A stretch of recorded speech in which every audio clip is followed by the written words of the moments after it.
acceleration, little bit of. Now, did you saw that? Did you saw this kind of movement? Let's see this again. It's important. So, turn in, make the car rotate, accelerate. You can see my accelerator going pretty early because it helps me also to rotate the car into this specific turn. And you will see right now that at some point the car starts to rotate a little bit too much because of wheel spin and oversteer. Now, here's the situation. I've seen many sim racers that they are not on the top level being lazy with their inputs, pedals, and steering wheel. What I mean by that, so you feel that the car starts rotating and you are not really doing nothing. You're just waiting, and the car goes into evident oversteer, and then you might release your pedal and maybe over counter steer a little bit, or just raising your foot from the accelerator, so the wheel spin stops and you keep going, but you're not working with the car. You're just okay, I'm into the turn. Wait. Let me rephrase that. I typically see three levels of driving. Okay, I'm into the second level, I believe. So here are the three levels of driving. The first level is the lazy driver. You go in, you see the car doing something, but you're just waiting for the reaction of the car. And once the car reacts and does something, then you try to react back and save the situation. Okay, that's the first level.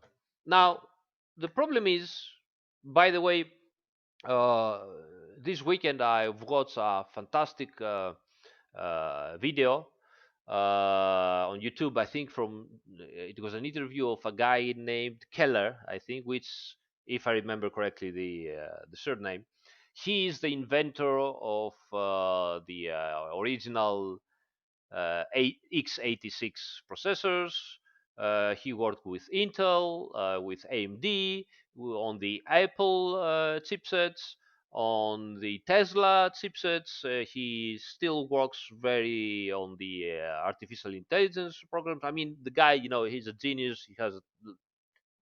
He has a brain like this, and he does chips. He does silicon. He is not just programming, which is already out of my legal, but he's doing silicon, which is completely different level of competence.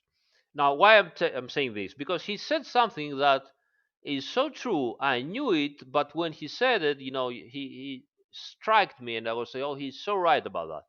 So he said that human beings are extremely slow, and by extremely slow, he said, I mean that they are behind reality by half a second. Human beings, think about that. Human beings are behind reality by half a second. You have half a second brain lag, right? Now, this is true for most of the part.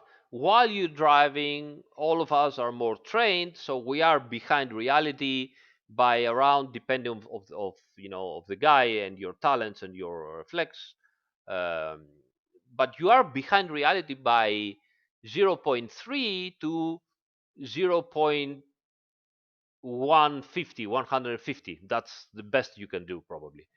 Um, so that means that if you're just waiting for the car to do something, you're gonna react in delay with lag of around 2/10 of a second, 2/10 and a half of a second. Okay, excellent,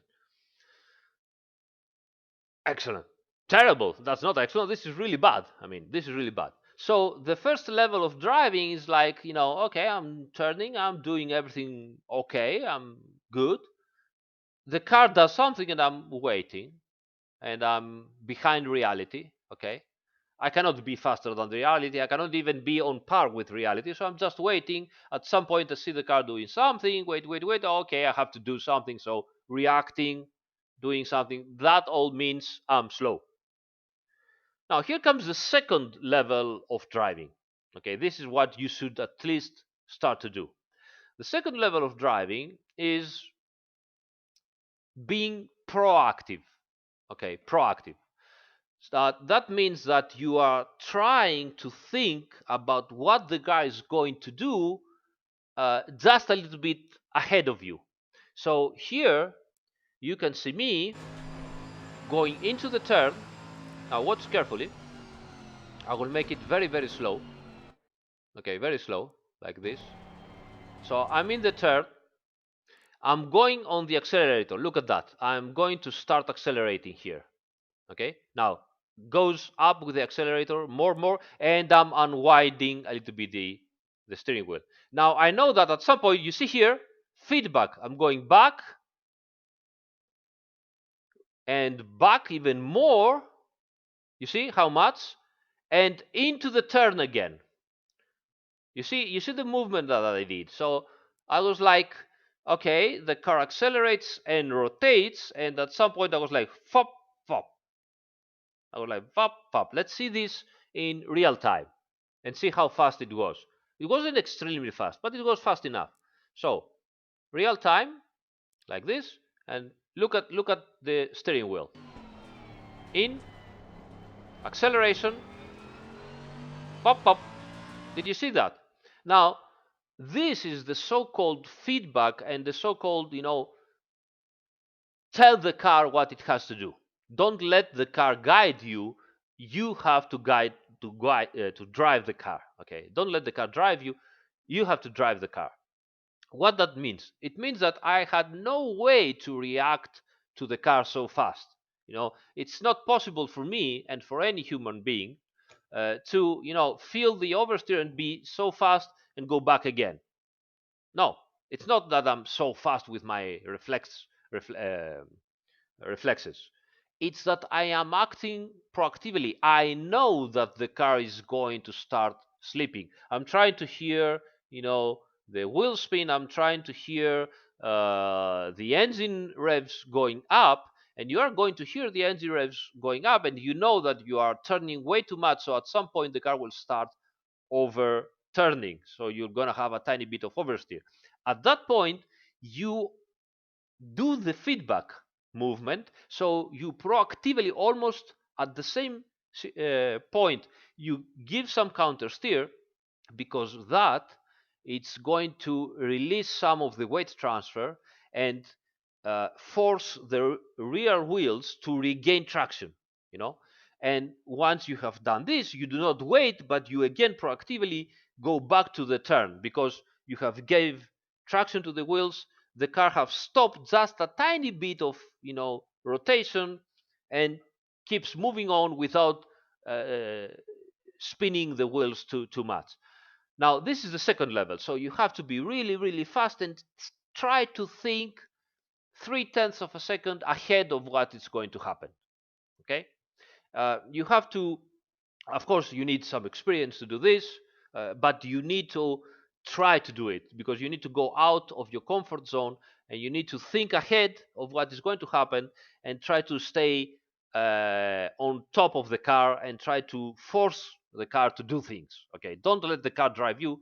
You have to drive the car. That's the second level of my personal classification. Now, the first level is the one of the aliens. You see the aliens, that they are extremely precise. They go like that, stay here, move down, like this, stay here, move down. Now, that doesn't mean that they are lazy. On the contrary, they have become so precise, and they have managed to think so much ahead of the car, that they know where to position the car and what to do with the pedals and everything, being extremely smooth, without having to control the car extra, without having to give extra inputs for the car. Yes, you will see them sometimes to do some small movements, but they are usually much more smoother. That is because they are even much more ahead than us. They can do everything looking much farther to the future, in a way that when they are here, in this position and they are turning in, they have already done all the necessary inputs required so that when the car will be here, it won't go into oversteer. They have done everything correctly so that the car won't go into oversteer.